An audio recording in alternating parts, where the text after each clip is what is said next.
بسم اللہ الرحمن الرحیم ناظرین، ہٹ سٹوری کے ساتھ میں ہوں شمشاد مانگٹ۔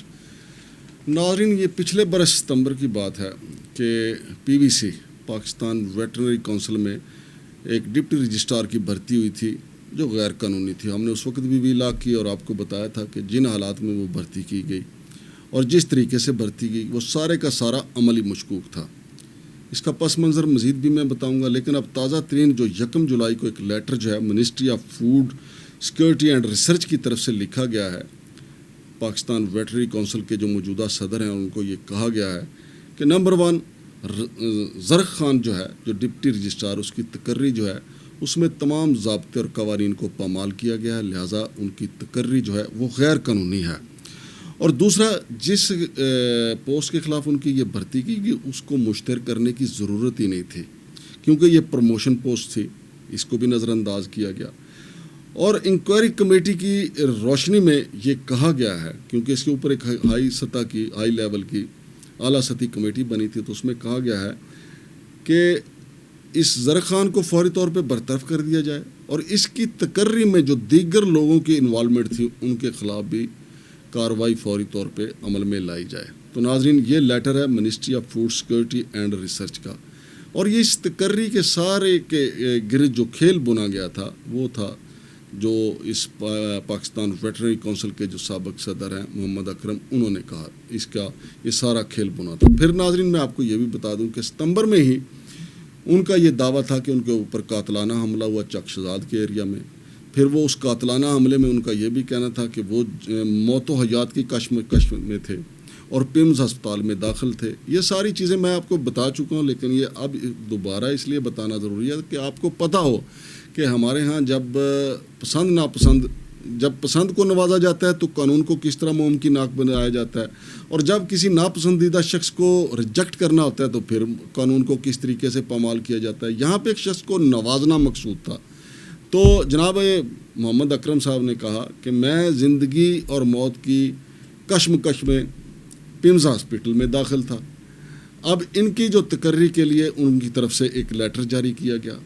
اب اتنی جلدی تھی ان کو کہ ہر صورت میں زرخ خان کو لے کے آنا ہے۔ اب یہ چیزیں تو ظاہر ہے اگر اس کے اوپر FIA تحقیقات کرے، وہ FIA ان کے بیان لے سکتا ہے، یا وہ زرخ خان انکشاف کر سکتا ہے، یا عزت مآب جناب محمد اکرم صاحب خود کر سکتے ہیں کہ جناب یہ وہ وجہ تھی جس کی وجہ سے میں زرخ خان کو نوازنا چاہتا تھا۔ پھر ناظرین، آپ کو یہ بھی میں نے پہلے بھی بتایا تھا، پھر بتا دیتا ہوں، جس کی اب توثیق جو ہے متعلقہ وزارت کر رہی ہے۔ متعلقہ وزارت کہہ رہی ہے کہ واقعی یہ تقرری غیر قانونی تھی، اس میں قوانین کو پامال کیا گیا۔ پھر عزت مآب جناب کا اکرم خان صاحب کا میں جو آپ کو بتا رہا ہوں کہ انہوں نے پیمز ہاسپٹل میں یہ تھے اور 3 مزید امیدوار زرخ خان کو بلایا اور فرضی ایک نوٹنکی قسم کا وہاں پہ انٹرویو کیا گیا اور 3 کو رہنے دیا گیا، 1 کو بھرتی کر لیا گیا۔ اب کبھی ایسا ہوا ہے پاکستان میں؟ ویسے مجھے تو اسلام آباد میں ہوتے ہوئے یا پاکستان میں ہوتے ہوئے میری عمر 50 سال کراس کر گئی ہے، لیکن میں حیران ہوں کہ کبھی ایسا میں نے نہیں سنا کہ ایک بندہ متعلقہ جو ہے وہ پیمز میں داخل ہے اور اس کا خود کہنا ہے کہ مجھے گولیاں لگی ہوئی ہیں، میں موت و حیات کی کشمکش میں ہوں، اور وہ انٹرویو کر رہا ہے بھرتی کے، اور پھر پیمز ہاسپٹل میں بلا کے۔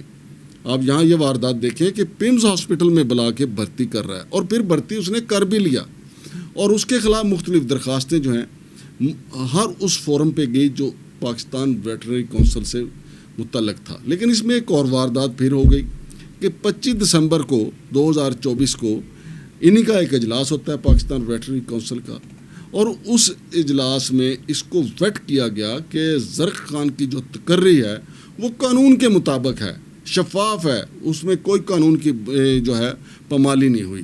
یہ بھی آپ دیکھیں، یعنی قانون کی پامالی قانون کے ساتھ، خون کو خون کے ساتھ صاف کیا گیا، یعنی قانون کی پامالی بھی ہوئی اور اوپر سے ایک اعلیٰ سطحی اجلاس بلا کے پھر یہ کہہ دیا گیا 25 دسمبر کو کہ کوئی قانون کی پامالی نہیں ہوئی۔ اب متعلقہ وزارت کہہ رہی ہے کہ یہ تو پامالی کیا، یہاں تو قانون کو روند کے قانون کے اوپر کہیں بولڈوزر چلا دیے گئے۔ اب میرے پاس جو اس وقت جو معلومات آئی تھیں میں نے وہ آپ کے ساتھ شیئر بھی کی تھیں اور آپ کو بتایا بھی تھا کہ اصل میں معاملہ یہ تھا کہ زرخ خان کا ایک بھائی جو ہے وہ ڈپٹی چیئرمین نیب کے اختیارات استعمال کرتے ہوئے آپ کو پتہ ہے پکڑا گیا تھا، اور تھانہ I-9 میں FIR ہوئی، سرکاری گاڑی پکڑی گئی، سرکاری گاڑی کے اوپر جھنڈا لگا وہ پکڑا گیا، پھر کوئی خفیہ ہاتھ حرکت میں آیا تو تھانہ I-9 پولیس جو ہے، یہ پچھلے سال کی وارداتیں کا میں ذکر کر رہا ہوں، پھر تھانہ I-9 پولیس جو ہے بے بس سی ہو کے رہ گئی. پھر انہوں نے جو کارروائی کرنا تھی، جو کچھ اگلوانا تھا ملزمان سے، زرق خان کے بھائی سے اور اس کے ساتھیوں سے، کہ آپ پہلے کس کس کا روپ دھار چکے ہیں، کیونکہ بطور ڈپٹی چیئرمین نیب کا روپ دھارے ہوئے تھے. انہیں حراست میں لے لیا گیا، ان کو پکڑ لیا گیا، لیکن میری اطلاع کے مطابق ابتدائی تفتیش میں انہوں نے بتایا تھا کہ کئی وہ وزراء کے، کئی ججوں کا کردار بھی اسی گاڑی میں ادا کر چکے ہیں. اور ایک بلیک کلر کی گاڑی جس کے اوپر نمبر پلیٹ بھی سبز رنگ کی لگی ہوئی تھی اور جھنڈا بھی پاکستان کا لگا ہوا تھا، اور اس گاڑی کے ساتھ واردات ہوئی تھی. اور وہ جو واردات ہوئی تھی ڈپٹی چیئرمین نیب کی، اس میں یہ دھمکایا گیا تھا جن لوگوں نے درخواست دی ہوئی تھی زرق خان کی تقرری کے خلاف یا اکرم کے خلاف، جو مخالفین تھے ان کو دھمکایا گیا تھا کہ اکرم خان کے خلاف جو آپ کا کیس ہے نیب میں، اس سے دستبردار ہو جائیں، پیچھے ہو جائیں، ورنہ نیب آپ کو اٹھا لے گا. اور ابتدائی طور پہ وہ ڈر بھی گئے، حالانکہ وہ ایک ریٹائرڈ جج اور وکیل بھی ہیں، وہ ڈر گئے. جتوئی ان کے نام کے ساتھ آتا ہے، ان کی جو ہے اہلیہ کا مسئلہ تھا، وہ ڈر بھی گئے. لیکن بعد میں ان کو یہ بھنک پڑی کہ نیب کا ایک ڈپٹی چیئرمین نیب جو ہے مجھے کیوں آخر اتنا دمکائے گا.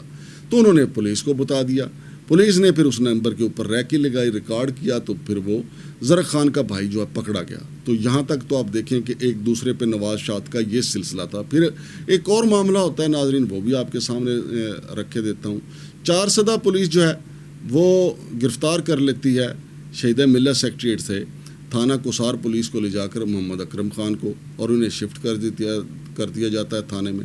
تو تھانے میں بھی گیا، میں نے بھی پتہ کیا، تو انہوں نے کہا جی بالکل گرفتار کیا ہے. چارسدہ پولیس وہاں پہ موجود تھی، لیکن اسی دوران وہاں پہ زرق خان بھی آ جاتا ہے اور اس کے ساتھی آ جاتے ہیں. پھر وہاں پہ وہ مکمل پروٹوکول کا اہتمام کرتے ہیں، یعنی ملزم کو حوالات کی بجائے SHO کے ریٹائرنگ روم میں بٹھا دیا جاتا ہے، اور وہاں پہ تمام سہولیات کھانے پینے کی دی جاتی ہیں. اور پھر رات 12 بجے معاملات طے پا جاتے ہیں اسلام آباد پولیس کے ساتھ بھی اور چارسدہ پولیس کے ساتھ بھی. اب کیا ہوا کیا نہیں، لیکن میں نے اس وقت کے SHO سے یہ پوچھا تھا کہ یہ کیسے ہوا کہ چارسدہ پولیس کا ملزم تو آپ نے چھوڑ دیا. انہوں نے کہا جی ملزم نے مچلکے جمع کروا دیے ہیں.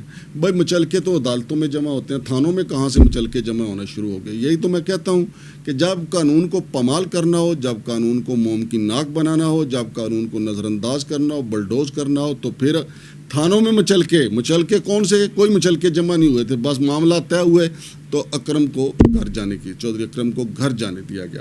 تو اب ناظرین یہ تازہ ترین جو معاملہ میں نے آپ کے سامنے رکھا ہے، تو اس میں نے آپ کو بتایا کہ اب مور لگ گئی ہے اس بات کے اوپر کہ زرق خان کی تقرری غیر قانونی تھی. اچھا، اب زرق خان جو ہے، زرق خان کے ساتھ ہمارا تو کوئی ذاتی اناد نہیں ہے. یہ سٹوری تو ہم نے بالکل سٹوری سمجھ کے کی. اب ہماری تو اگر سٹوری پہ ایکشن ہوتا تو اس وقت اس کو برطرف کر دیا جاتا، لیکن اس وقت پاکستان ویٹرنری کونسل میں بیٹھے ہوئے لوگ، خاص طور پہ چودھری اکرم اور کچھ اور مفاداتی گروہ جو ہے، جنہوں نے اپنے کالج بھی بنا لیے ہیں پاکستان ویٹرنری کونسل کو استعمال کر کے، اور اس کا انلیگل استعمال کرتے ہوئے یہاں پہ انہوں نے اپنے کالج جو ہے وہ منسلک کی اور وہاں اپنے اسٹوڈنٹ بھرتی کرتے رہے اور لاکھوں کی دیہڑیاں بھی لگاتے رہے. تو انہوں نے اس وقت زرق خان کی سپورٹ کی اور زرق خان کو قائم و دائم رکھا گیا. اور ابھی تک بھی زرق خان کی برطرفی کا لیٹر میرے پاس تو نہیں آیا. وزارت کی طرف سے کہہ دیا گیا، اور وزارت نے ساتھ یہ بھی سفارش کی ہے یا تجویز کیا ہے یا حکم دیا آپ کہہ لیں کہ جن لوگوں نے یہ سارا کھیل کھیلا، جو لوگوں نے ہسپتال کے اندر انٹرویو کا ارینج کیا، جو یہ واردات ہوئی، ان کے خلاف بھی ایکشن لیا جائے. اب یہ ایکشن کیسے ہوتا ہے؟ نہیں ہوتا ہے. اور پھر دوسرا، جن لوگوں نے 25 دسمبر 2024 کو جو اجلاس کیا تھا جس میں کہا گیا کہ زرق خان کی تقرری جو ہے وہ بالکل قانون کے مطابق ہے، اب ان کی کریڈیبلٹی پہ بھی سوال اٹھ گیا ہے کہ ان کو کیا مجبوری تھی کہ اس کی تقرری کو قانونی قرار دینے کی؟